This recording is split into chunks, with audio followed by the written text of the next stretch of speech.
Our brain is composed by different parts. So here we have different parts, and we are going to explain the function of each one. The first one is the frontal lobe that helps us to voluntary movements and the personality. Then we have the temporal lobe.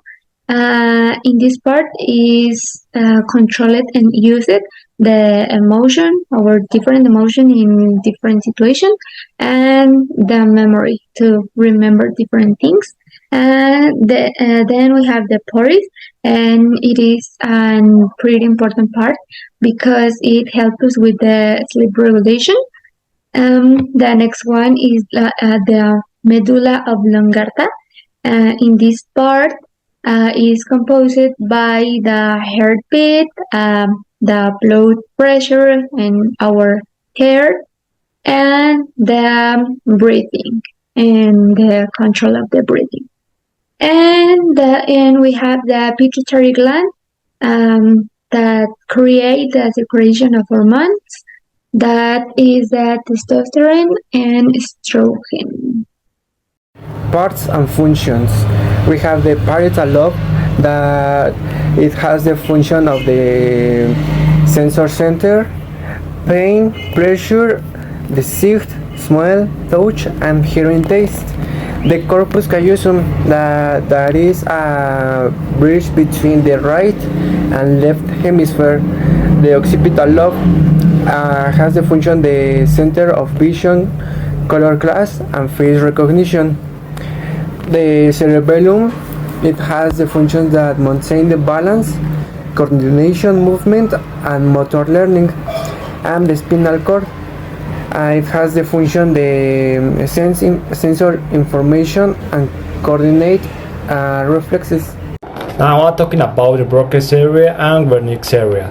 What is the relation between these areas? The connection between these areas is crucial for the normal function of the language in the language production process, and the Broca's areas is responsible for planning and controlling the production of words and phrases, while the Wernicke's areas is responsible for comprehending the meaning of the words that are heard or read. There is communication pathway between these areas called the acute fallacious, which allows to transmit of information necessary to production of understandable and coherent language. Okay, so I'm gonna talk you about the acquisition process.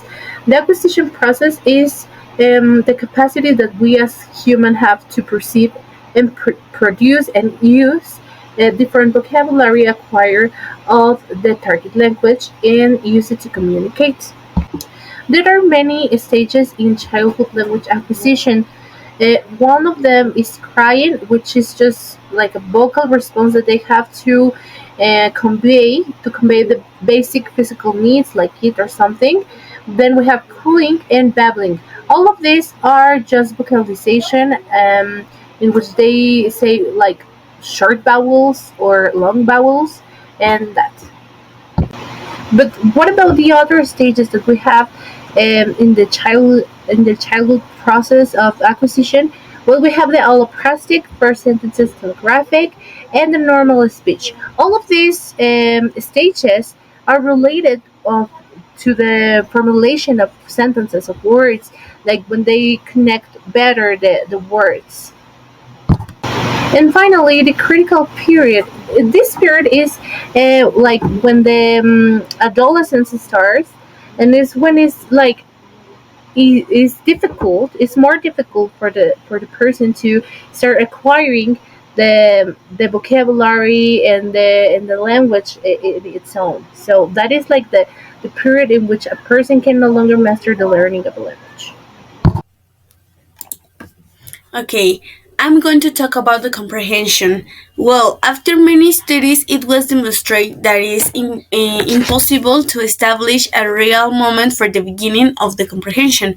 But Scoville defines that the comprehension as the ability of the listener or reader to be able to decipher the information being passed across. Another part, Steinberg, Nagata, and Aline tell us that the language is linked to a real or existing element, okay? And this is important because of the next thing, that is the importance of thought to making meaning in language. And finally, we have this important thing, that is without thought, language cannot form meaning.